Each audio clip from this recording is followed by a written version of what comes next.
Pizza खाने वाली चुड़ैल। रात को अचानक राधिका मौसी को किचन से कुछ गिरने की आवाज आई। उन्होंने बाहर निकल के देखा तो किचन में उन्हें कोई सफेद साड़ी में दिखा। वो चीख पड़ी, हे भगवान, आलतू जलालतू आई भला को टालतू, आलतू जलालतू आई भला को टालतू। राधिका मौसी को चीखते सुनकर श्रवण बाहर आता है भागते हुए। अरे माँ, क्या हुआ? क्या देख लिया? दादी माँ आ गई क्या सपने में?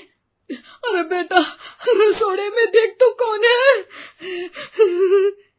श्रवण रसोड़ी में झांक कर देखता है और उसे कोई नहीं दिखता अंदर। अब रसोड़ी में तो कोई नहीं है माँ। कोई सफेद साड़ी में नहीं है क्या? नहीं माँ, कोई भी नहीं है। चिल्लम चिल्ली की आवाज सुनकर काजल भी वहां आ जाती है। अब क्या हो गया माँ जी? अरे बेटा, रसोड़े में एक चुड़ैल थी सफेद साड़ी में। अरे क्या कर रही थी वो अंदर? अरे बताया नहीं, कल आएगी ना तो पूछ लूंगी। चुड़ैल जी, आपका क्या प्लान है? माँ जी, रात बहुत हो गई है, आपने कोई बुरा सपना देखा होगा, चलिए सो जाइए। राधिका मौसी सोने तो चली जाती है पर उनको रात भर नींद ही नहीं आती। वो कुछ भी उलझुल बातें सोचने लगती है।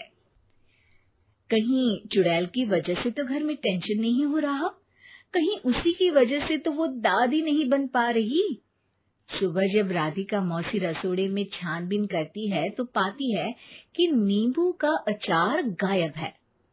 चुड़ैल नींबू का अचार ले गई, मुझे तो ठीक नहीं लग रहा कुछ। चुड़ैल को भी पता है कि जिंदगी का असली मजा तो खट्टे में ही है। राधिका मौसी झट से श्रवण को फोन कर देती है। बेटा, मुझे समस्या समझ में आ गई है, हमें एक तांत्रिक की जरूरत है। अरे क्या बोल रही हो माँ, तांत्रिक की क्या जरूरत है? आप पूजा पाठ तो कर ही रही हो ना। आलतू जलालतू मंत्र सारे फालतू जैसे कुछ मंत्र पढ़ो, चली जाएगी अपने आप चुड़ैल। अरे नहीं बेटा, कभी चुड़ैल को कम नहीं समझते। अरे तुझे पता भी नहीं चलेगा कि कभी वो छल करके काजल की जगह घर की बहू खुद बन जाएगी। क्या माँ, कुछ भी बोल रही हो? कहाँ काजल और कहाँ चुड़ैल? वैसे एक बात बताओ, काजल को अगर गाने के लिए बोल देना तो चुड़ैल काजल की आवाज सुनकर घर तो क्या, धरती लोग छोड़कर चली जाएगी। तुम ना पढ़े लिखे बच्चे हर चीज को मजाक समझते हो। तुम रहने दो, मैं खुद ही तांत्रिक को बुला लेती हूँ। अच्छा सुन, शाम को इमली लेके आना। क्या है कि चटनी खाए बहुत दिन हो गए है ना? नहीं माँ, इमली तांत्रिक से ही मंगवा लो ना, आटा वगैरह भी उसी से पिसवा लेना। देखो मुझे काम करना है। श्रवण रात को कई तरह की सब्जियों के साथ माँ के कहने पे चटनी के लिए इमली भी ले आया था, लेकिन राधिका मौसी के दिमाग में अलग ही फिल्म चल रही थी। उन्हें अब सिर्फ शक ही नहीं यकीन होने लगा था कि शायद चुड़ैल ने श्रवण पर अपना जाल बिछा दिया था, जिस वजह से श्रवण उनकी बात ही नहीं मान रहा था। पर कोई नहीं, आने वाली रात में राधिका मौसी खुद तैयार हो गई चुड़ैल को पकड़ने के लिए। रुद्राक्ष की माला, तुलसी का पत्ता, हनुमान चालीसा सब हाथ के पास ही था, बस चुड़ैल का इंतजार था। और जैसा राधिका मौसी ने सोचा था वैसा ही हुआ। वो चुड़ैल उस रात भी आई, पर वो राधिका मौसी से तेज निकली और राधिका मौसी के उससे पकड़ने के पहले ही वो भाग खड़ी हुई। जरूर बहू पे साया है उस चुड़ैल का, तभी तो श्रवण के कमरे में गई है। और अगली सुबह राधिका मौसी पिछली रात हुए हमले में किन चीजों का नुकसान हुआ उसका हिसाब लगा रही थी। उनके खेमे से एक आम के अचार की शीशी भी गायब हो चुकी थी और वो इमली भी जो कल श्रवण लेकर आया था। राधिका मौसी इस बारे में सोच ही रही थी कि श्रवण जल्दी से रसोड़े में आकर दवाइयों की पोटली ढूंढने लगता है। अरे बेटा, क्या हो गया? अब माँ, वो काजल की तबीयत खराब है, बहुत घबराहट हो रही है उसे। हे भगवान, मैंने पहले ही कहा था कि तांत्रिक को बुला लेते हैं, पर नहीं। अब देखो, उस चुड़ैल ने काजल को अपने वश में करना शुरू भी कर दिया है। हालांकि श्रवण भूतों में विश्वास नहीं करता था, पर अब वो भी डर जाता है और राजी हो जाता है एक तांत्रिक को बुलाने के लिए। कुछ ही घंटों में तांत्रिक आ जाते हैं और राधिका मौसी तांत्रिक जी को सब बता देती है।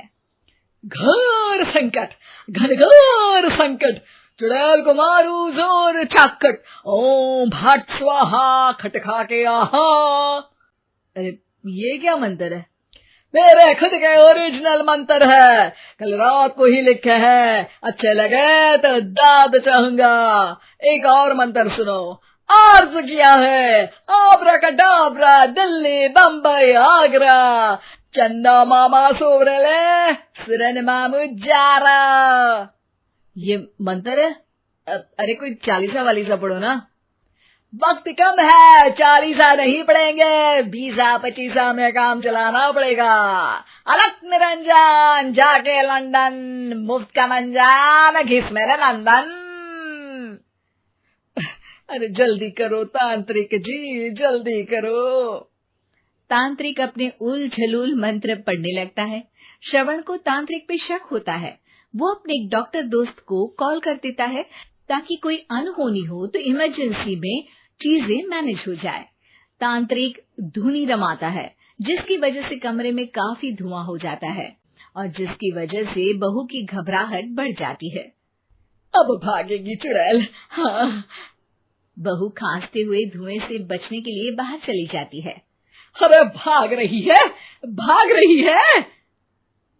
पीछे पीछे श्रवण भी जाता है। बहू एक सोफे पर बैठ जाती है। तभी डॉक्टर दोस्त आ जाते हैं और श्रवण को पानी लाने के लिए कहते हैं। थोड़े चेकअप के बाद डॉक्टर कहते हैं, मेरे हिसाब से जाप का काम पूरा हो गया है।